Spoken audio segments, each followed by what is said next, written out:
So we're learning how to do embroidery on the long arm. In part one of this video, I showed you how to use Pro Stitcher Designer to actually import an embroidery file. For me, it was a PES format because I have a baby lock. And then I used Designer to convert each one of those colors into a long arm file. I'm going to now share my screen in Pro Stitcher and show you how I import those files and set them up and actually stitch them out. So here we are over in Pro Stitcher, and now I'm going to show you how I take those files that I just created and import them into Pro Stitcher and actually get to the stitching. The first thing that I do is I come in here and I find my files. I have an actual file under my PS Designs folder that I've called Embroidery. That's where I put any of the files that I'm currently working on to stitch out for an embroidery file. That way I know that they're all self-contained in one location. You can leave them on your USB and pull them directly from there, whatever works for you, just as long as you understand where you're keeping your files. So the first thing I'm going to do is I'm going to open up the entire pumpkin folder. And here it is. And by me using that 0-point positioning, I can easily come in here and I can say modify, reposition to this little button here that says 0. The 0 point on my machine is wherever my machine head crosshairs are. That's the 0 point. So I'm going to come in here and here's my design. It's in the middle. I can come out here and I can see that it's the 12 by 10.6 that we set up in Designer. I'm going to leave this here and not ever remove it until I'm finished stitching out. So in case you ever have to stop and start in the middle of a design, I do put a little tiny dot with a water-soluble marker or a little pencil, whatever you choose, right here where my 0 point is. So if I ever have to restart, I can quickly and easily line up this base design and know that I have it lined up perfectly by using that 0 point. So now that I have that lined up, I'm going to come in here and I'm going to say File, Design, Open. And I'm going to open up number 1. This was my first color.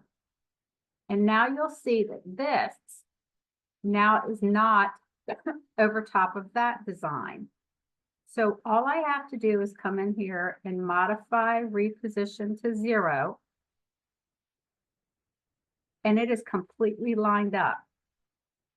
So now I'm going to just go in here and I'm going to only have that first design highlighted. I do not want the base design, the pumpkin, because I only want to stitch out this first color. I'm going to now come in and I'm going to baseline. I'm going to go to Pro Stitcher and I'm going to say run. When I say run, it's going to stitch out this entire design. Okay, and then I'm going to have the first base color stitched. The next thing that I do after that stitches out is I come in here and I use the edit cut because I have that one design active. I only want to remove that one active design. So if I say cut, it takes that out, but it leaves the inactive design behind it. I still have my pumpkin design there. Now I come in and I say File, Design, Open, and I open my second color. These are my little flowers. I can come in here now and I can say Modify, Reposition to 0. And here it is lined up. If you don't want to use the 0 point positioning, you can use your nudge and you can drag it until it's directly over top of whatever it should be aligning with in my root file. I will again then come in here and just baseline, Pro Stitcher, and only having in my workspace Pumpkin 2 active, I will come in here and I will run and stitch that out. Then again, I will come in here and I will use edit and I will cut the active design. I'm going to cut that. I don't ever want to make my pumpkin my active design after I've initially brought it in and positioned it. I want it to remain for every step because that's how I'm going to know that my design is lined up from here on out. Now I'm going to go in and I have the ability to bring in number 3. Okay, because I use 0 point positioning, I can come in and say reposition to 0. Now, remember I said I put that little dot right there? That's because when I stitch this out, my machine head is going to be all over the place and my crosshairs are no longer going to be right there where that 0 point is. So every time I pull in a design, I take my crosshairs back to where that little dot is and put a needle down, and then I reposition. Now, maybe you have to do a little nudging to get it directly in place. If you need to, you can zoom in really close. And if you see here, like if I nudge them slightly, it's not lined up. Use your nudge feature to get it exactly back in place. And just keep lining them up with what I call the base design. I'm going to baseline this. I'm going to come to Pro Stitcher and I'm going to stitch out the 3rd color. Then I'm going to come out here and I'm going to say edit, cut. And now I'm going to come in here and I'm going to pull in my 4th color. I'm going to pull that in. And the first thing I'm going to do is say modify, reposition to 0. And here's my little flowers down here. I'm going to baseline, I'm going to come to Pro Stitcher, and I'm going to stitch out my 4th color.